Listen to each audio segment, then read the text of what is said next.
impeachment trial kay Chief Justice Renato Corona.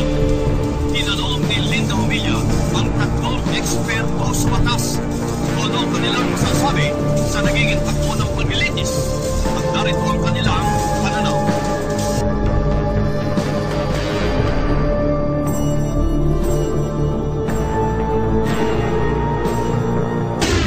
Nating i-assess kasi ang pinakamahabang performance so far, so to speak, yung prosecution. Nakapalabas naman sila ng mga crucial na dokumento. Nagawa nila ang trabaho nila para sa Filipino people. Kung masasabi ko lang, LJ, no? Kung nagkakandahirapan at mukhang inept o hindi magaling ang prosecution, quote-unquote, kung meron mang ganong perception, sa palagay ko yun ay dahil sa nagkakataong nangyayaring rules at design ng entire impeachment proceeding.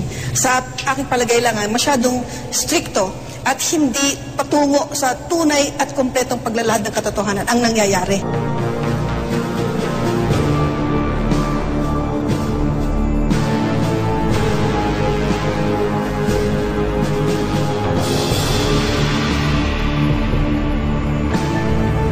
Considering na ang in-expect naman natin sa mga prosecutors, these are not the experts in trial advocacy. But titignan mo na lang yung result. Yung result, ando doon yung ebidensya, ando doon na yung basis ng comparison mo. Last time I heard the prosecution, they announced that the Chief Justice has 45 properties. Just so that I may find out if my count is accurate. So far, the prosecution has presented how many properties? My count is 18 properties, both in his name, in the name of his spouse, in the name of his children, plus 6 parking lots. That makes it 24, if I will include the parking lots as properties. You announced to the media, and here, I guess in the impeachment court as well, that it's 45. And we just want to put on the record, Your Honor, that the 45 did not come from the prosecution. Sino naglabas sa media noon? Ang nangyari po noon... No. Sino po ang naglabas sa media nung alleged 45 properties ni Chief Justice Corona? Hindi po kami ang naglabas sa media. I know that the letter came from the Land Registration Authority, but it was the prosecution, or through its spokespersons, that revealed it to the public and told the public about the fact that there are 45 properties. Do I take it you will not even reach 45? We will not reach 45. Mr. President, at this juncture, I join the chair in, again, using this as an example in revealing evidence to the public. One side already said there were 45 titles, and here we are waiting for 45 titles to be presented. I hope, Mr. President, Your Honor, that this will serve as a guide that unless evidence is presented before the court and accepted, we cannot evaluate it. It is unfair to the senator judges to be accused of 45 yan. Ano ba naman kayo? Ganyan pa rin ang desisyon ninyo. Yung pinapresenta pa lang pala ninyo ay 21. What is revolting to us is the fact that while it is true there were documents marked and identified and marked, they are not yet evidence in this case. Because the rules of evidence require, insofar as documentary evidence is concerned, it must be identified, it must be marked, it must be offered in evidence. Because if not offered, it will not be considered. And there must be a ruling of the court. Wala pa pong nangyayari dito. Minarkahan lang, pinakikita ng les publiko. Ayan, pag-aari ni Chief Justice Corona. Hindi ba very unfair yan? Yun lang ang aming ibig. Wala pa pong ebidensya sapagkat hanggang ngayon wala pang offer. Hanggang ngayon wala pa pong ruling.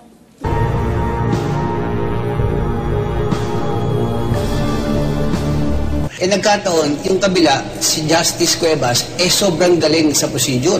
Halos lahat yan, naging estudyante niya. Kaya nakikita mo, sa batayan, na parang lumalabas, inexperience ang prosecution.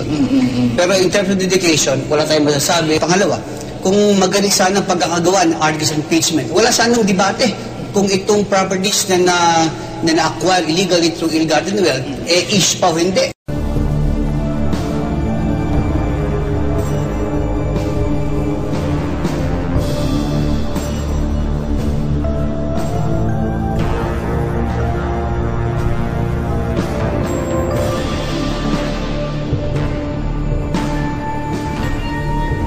Alam ba ni Chief Justice kung ano yung demanda sa kanya? Alam. Dahil doon sa answer niya, dininay niya na ilgatin na hindi ilgatin Kung sinagot mo yan, alam mo pala kung anong bintang sa'yo. Kung alam mo pala, bakit nagre-reklamo ka pa na hindi perfecto ang pagkakasabi? Yun ang mundo ron They say, naintindihan naman niya ni Justice Corona miski ba nung ilagay nyo, di maintindihan namin? Hindi yun ang pag-uusap. Hindi ang pag-uusap kung naintindihan. Ang tanong sinunod ba nyo ang requirement ng pleadings? Kung hindi ninyo sinunod, kahit naintindihan, nilalabag ninyo ang karapatan ni Justice Corona sa tinatawag na due process. It is not the answer. It is not the rejoinder that determines the existence of an impeachable offense, Your Honor. So, kamusta naman ang depensa? Of course, they have not presented their case yet, dahil prosecution pa lang. Sa aking regulasyon, ang abogado ni Senate President Rile nung siya'y nakasuhan ng rebellion noong 1986 ay si Justice Cuevas. So kung si mismo Senate President Rile, kukunin si Cuevas maging abogado, talagang alam natin napagaling. Saludo ako sa paghawak ni Justice Cuevas. All lawyers will agree naman that the first duty of a lawyer is not to his client, it's to justice. Kaya lang, I think, dahil magaling nga siya, ang sinusunod na panuntunan ni Attorney Cuevas dito ay the best litigator is the one who can win his case without going to trial. Totoo yan. Kasi kung magagamit mo procedure, okay, lahat ng technique sa procedure, hindi na kailangan mo present ng ebidensya. Yung perfect litigator na sinasabing personified by Cuevas, hindi ko nakikita doon One example is nung cross-examine niya si Kim Henares. Alam mo yung isang mali niya doon? Krinik-examine niya, tinanong niya yung SALN. Ano ba ang gamit na SALN? Sabi nga ni Kim yung SALN, yan ang ginagamit para makita kung may ill-gotten wealth. And this is very damaging sa respondent. Actually, nung nagsimulang magtanong si Justice Cuevas tungkol sa SALN kay Commissioner Henares, doon nabuksan yung pati yung pagtatanong ng mga senador, pati yung opinion ni Commissioner Henares. Sometimes may discrepancy sa SALN. There is more skill in being silent. That one question, kung ano man ang naitayo niyang cathedral of praise collapse with that one question.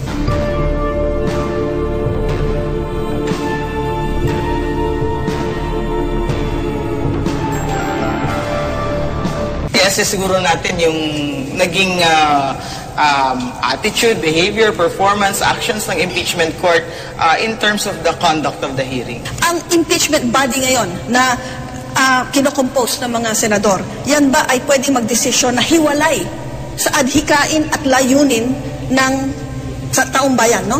Ako, ang tingin ko ron, absolutely not. Because we are a democracy. Ang kapangyarihan para magdesisyon dito ay nasa kanila lamang. Okay, yun ang sinasabi ng Constitution. Okay, ginagawa nila yun bilang representante. Sa makatwid, although hindi yan pwede ipa-review sa Supreme Court, sino magre-review? Taong bayan. Yan ang importante. Pangatlo. Through elections. Whatever. Elections, people power, nakita na natin sa EDSA 2 yan, hindi pa tayo matuto. Yang bang prinsipyo na yan, nangyayari ngayon sa proceeding? Yun ang dapat bantayan. Dapat damdamin ng Senado ang pulso ng taong bayan, no? Dahil sila representative ng taong bayan. Pero dapat yung pulso ng taong bayan should also match with the evidence. Kasi hindi pwede sabihin, kung pulso ng taong bayan, guilty, dapat guilty na. Kung ang ebidensya naman ito to contrary. Kung ganun pa labanan, dapat magbotohan na lang tayo sa mga taong bayan. Guilty ba o innocent si Chief Justice, di ba? Dapat pulso ng bayan at in accordance with the evidence. Magaling sa group dynamics si presiding officer Enrile. Sapagkat yung unang araw pa lang, he establishes authority. Ano sa tingin niyo yung mga ginagawa nila? Of course, may impression na, ay sige nito tumayo, tinulungan yung prosecution. Ay sige nito tumayo, tinulungan yung depensa. Ako, siguro, sana ang but na lang hindi judge si Senator Santiago kasi ang hirap siguro mag-appear ako sa kanya.